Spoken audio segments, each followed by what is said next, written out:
बिस्मिल्लाहिर्रहमानिर्रहीम। अस्सलामुअलैकुम।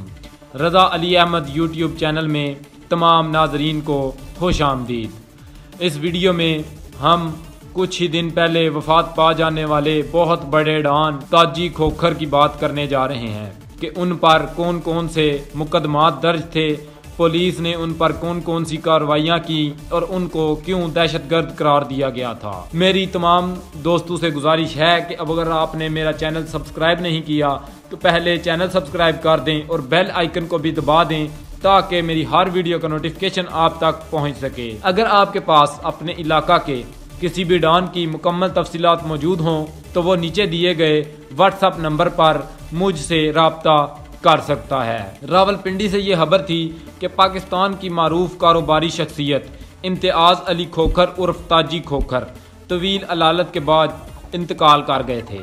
तफसीलात के मुताबिक इम्तियाज अली खोखर उर्फ ताजी खोखर पाकिस्तान पीपल्स पार्टी के सेनेटर मुस्तफ़ा खोखर के चचा और साबिक डिप्टी स्पीकर कौमी असम्बली नवाज खोखर के छोटे भाई थे।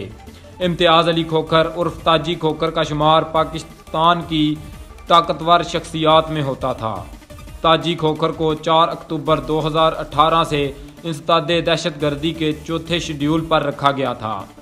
ज़राए के मुताबिक पुलिस ने दहशतगर्दी की निगरानी की फहरिस्त में शामिल 25 अफराद की फहरिस्त में ताजी खोखर और इसके बेटे के नाम शामिल रखे हुए थे। इंसदादे दहशतगर्दी एक्ट के मुताबिक चौथे शेड्यूल पर रखे गए अफराद मुतलका पुलिस को इतला दिए बगैर अपने ज़िला को नहीं छोड़ सकते और इन्हें पुलिस को जमानती मुचलके जमा करवाने होते हैं। चौथे शेड्यूल पर रखे गए किसी अफराद के पास असला लाइसेंस नहीं होना चाहिए। अगर असला लाइसेंस पहले से जारी किया गया था तो इसे मनसूख समझा जाएगा। असला करीबी पुलिस स्टेशन में जमा करवाया जाएगा। अगर ऐसा ना हुआ तो असला जब्त किया जाएगा और इस तरह का असला रखने वाले को सज़ा मिल सकती है। कानून के मुताबिक ऐसे अफराद को पासपोर्ट भी जारी नहीं किया जा सकता है और ना ही बैरून मुल्क सफ़र करने की इजाज़त दी जा सकती है। खैर, ताजी खोखर पाकिस्तान का एक बहुत बड़ा नाम था और अंडरवर्ल्ड की दुनिया में भी एक बहुत बड़ा नाम था। हमारी अल्लाह से दुआ है ताजी खोखर के सगीरा कबीरा गुनाह माफ़ फरमाए और उसे अल्लाह जन्नत में आला मुकाम अता फरमाए।